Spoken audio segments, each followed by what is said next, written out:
So I've been talking about the Vjosa lagoon, and many of you may have heard the word Vjosa before, because several years ago there was a very big campaign in Albania that started to protect the Vjosa River and to have it designated as a national park.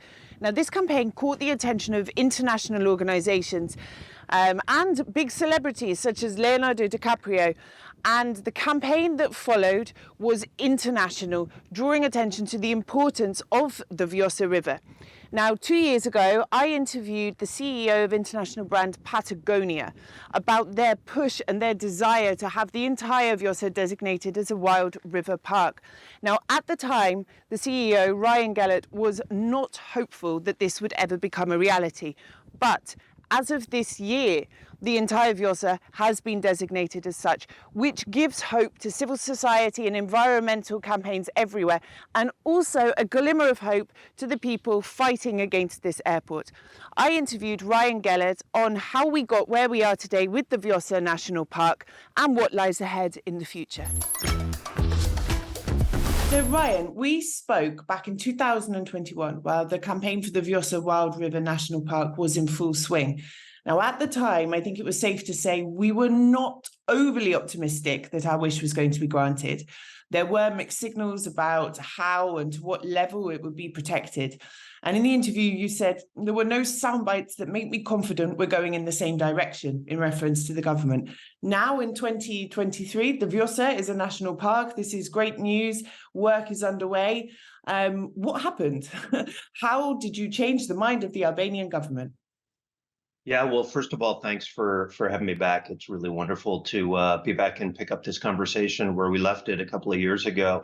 Seems like 10, 20 years ago since we were operating in that situation that you described. But, I guess what I would be careful to say first off is I'm not sure we entirely changed the minds of the government. I think that what we were able to do collectively is come together and have a conversation free of agenda, pretty open, pretty direct, pretty transparent about what were the interests of all the different parties. And so I give Prime Minister Rama a lot of credit for initiating that conversation. It was one that all of us involved in the Save the Blue Heart of Europe campaign had been pushing to have. He was very receptive to that. And perhaps more importantly, I think he was surprisingly aligned, surprising to us at least, that protecting the Vjosa was something he was more than open to. He was really passionate about, and so I think in that conversation, from memory, I believe was in November 2021, and for the last 2 years or less than 2 years since, it's been a sprint, and a sprint that has had us working to understand what it would mean to protect the Vjosa River and its major tributaries, and then ultimately putting in place the initial steps to do that. Great. Now, in my view, the whole campaign for the Vjosa Wild River National Park is an incredible example of what we can achieve when we work together. So that's local organizations, international organizations, civil society, business, media, public figures, and politicians, which don't always work so well together. And then, of course, you have the scientists, legal experts, and regular citizens. Can you talk to me a bit about your experience with this process, the pitfalls, the lessons learned from working on such a collaborative mission? Yeah, I'm really glad you framed it that way, because when I step back and think about this whole project, I think that really is kind of the biggest idea is, can all these different and at times groups that have different agendas and different sort of perspectives on something come together, find the common ground, work through disagreements, because inevitably they're going to be there, and create a platform, a working group and a coalition to do large scale landscape level conservation. And I think that's the biggest idea. And I think my hope is that the legacy of this project will be that, yes, that can happen. Here's a model for that happening, and that we're able to replicate this, not just for conservation, and certainly not just for conservation of rivers, but for conservation for restoration. And I think that you listed a large group of stakeholders that I think are critical to this, and I would just repeat them all. I think it's absolutely foundational. You've got civil society in all its different dimensions. You've got government, you've got business. I represent business. I think what we can bring are resources. In our case, we can bring some experience and expertise, but what we can also bring is just kind of a spirit of collaboration. And I think that that's, perhaps a unique role of business. I find myself talking to business leaders in a bunch of different industries from different parts of the world all the time, many of whom are saying, look, this is something we want to engage in, but we don't know how. And I think that, again, part of the opportunity here with this project is building a little bit of a blueprint of how all of these stakeholders, including business, can come together and do that. I will add quickly, if I make any of this sound simple, it's not, in that there's disagreement, daily, if not weekly. And I think the big idea here is figuring out how we can all stay really focused on the ultimate goal and understand each other and navigate through the different complexities that happen along the way. So also, I want to say the establishment of this park, I mean, it's a huge milestone. It's a very significant milestone for Albania and environmental conservation in the country. Just quickly, for those who maybe aren't so familiar as you or I, what are the immediate and long-term goals of the national park? And is Patagonia's work done, or are you going to have sort of a hands-on role in this? Yeah, I think, we've moved from the first phase was after sort of coming together and aligning on the ambition for all of this. The first phase, which was about 6 months in length, was a feasibility report. And that was really defining collectively, can this be done? And we've moved past that phase now. And what we're collaborating on the creation of is an integrated management plan. And that is, how will this be done? So that's a tremendous amount of fine detail. But the big, where do the signs go, and where does the visitor center go, and how do we integrate with local communities? I think the big foundational pieces and the areas of focus right now are legal structure, financing. Ultimately, the biggest and most permanent, it's sort of the never-ending piece that's absolutely critical for the future of this project, is integration with local communities. When you have local communities that take pride in this national park and take responsibility for protecting it, then I think you've got true sustainability. So that's kind of what we're all working towards. And then to your question about Patagonia's ongoing role in this, we're absolutely invested in it in every way. We put our time into it, we put our money into it, we put our brands behind it, and we'll continue to be as long as we're additive to the process. Which brings me on to my next question. So, I mean, this whole campaign and this positive outcome has undoubtedly inspired many other people, individuals, organizations to take action for environmental conservation. But what advice would you give to those who are passionate about preserving natural resources and ecosystems, but maybe they feel overwhelmed, they don't know where to begin, they don't think they have a chance at sort of realizing it? What would you say to them? Well, I would say first that feeling of being overwhelmed by the size and the scale of the climate and ecological crisis is one that really resonates with me. I mean, I think the news that we all consume and the lived experiences that we all share, pretty much regardless of where you live in the world, is one of the degrading health of our planet and its natural systems. We're closing out the month of July, and globally, this will go down as the hottest month in the last 100,000 years in recorded history for humanity. And I can virtually guarantee that that'll be topped next month or next year or sometime in the not too distant future. And so that's what we're living with.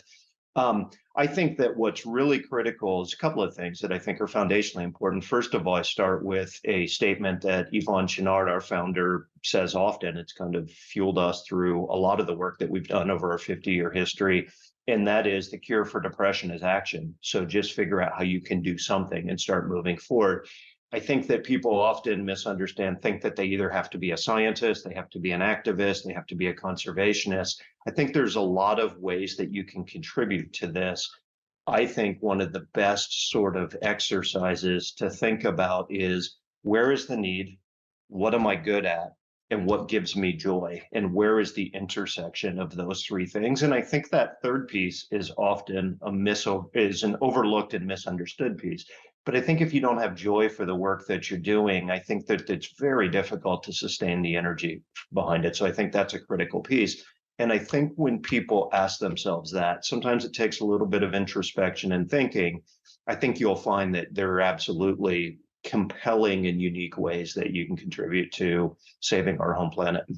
If we were to repeat this interview in 2 years from now, where do you expect us to be in terms of the vision for the Vjosa River, and what do you anticipate are the biggest sort of immediate hurdles we need to overcome? I would hope and expect that the people who have invested so much of their time, their energy, and their political capital, the founders of the Save the Blue Heart of Europe campaign, Prime Minister Rama, Minister Kambaro, I think really being recognized beyond Albania, but across Europe and perhaps even globally for the leading work that they've contributed to as we work to create a model for landscape conservation and restoration. And that we're able to take this model and replicate it in different geographies around different fragile landscapes. I think those are some of the things that I fully expect we'll be able to realize in the next couple of years. And this is really key, isn't it?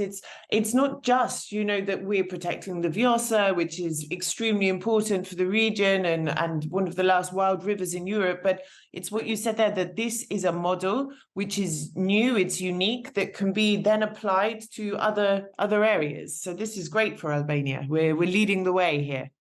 Yeah, and I think I love the idea that a country that's often overlooked is the one that is showing the rest of Europe and showing much of the world of what's possible and how to do it. So I love that about it. I admire the ambition, and I really, really appreciate the commitment and the hard work that the Albanian government, working in partnership with NGOs and we as a private business, have demonstrated.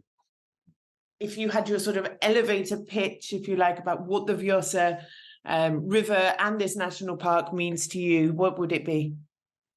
I think it's a spirit of what's possible. It's a spirit of collaboration. It's a spirit of hope. It's a spirit of possibility. And I think it's, I just love this idea, and it really fuels me, even if it seems a little bit perverse at times, which is the reward for solving a problem is almost always in life an invitation to a bigger problem. And I think if you orient to that, if you're not surprised by that, but if you wake up every day knowing that that's what you get for solving a problem, is you get a bigger problem. And I think it's really freeing when you can embrace that. And I think that this project, when I think back personally to the early days of, God, this is one of the most amazing, pristine rivers in the world. What would it be like to protect it?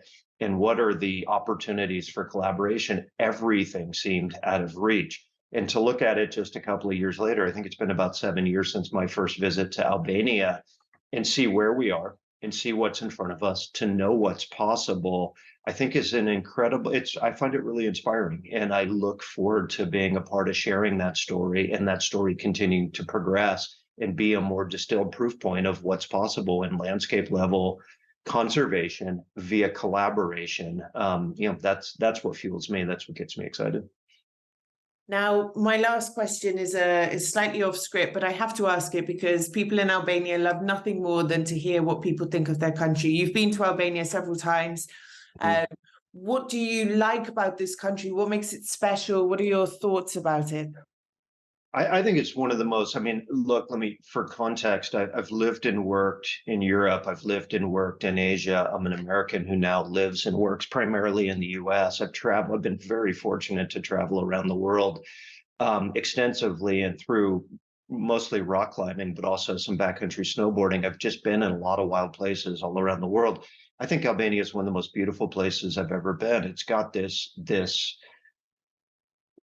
natural beauty. And I think for a variety of reasons, historical, culture, and otherwise, it's had a real light touch from the hand of humans in many areas, in many ways.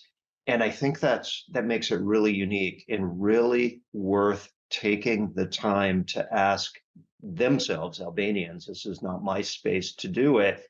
How do we want to move into the future, and what do we want to be our legacy as it relates to this natural landscape that is in the shape that it is, which is very unique when you compare it to the rest of Europe, which is why the Vjosa truly is one of the last free-flowing and wild rivers in all of Europe. And so I just find it to be a land of possibility. I find it to be a land of unparalleled beauty. And I do find the optimism and the commitment and the willingness and the creativity and so in finding solutions from the people that we've had the opportunity to work with just really unique. So I look forward to getting back to Albania. I hope that's by the end of the year. And I really look forward to playing some small role in the establishment of the Vjosa Wild River National Park. Thank you very much for joining me this week on Inside Albania. Don't forget, you can tune in every Saturday at 4:30. You can also watch on the Euronews Albania YouTube channel or across all major podcasting platforms. Until next time, Mirapashim from Vlora.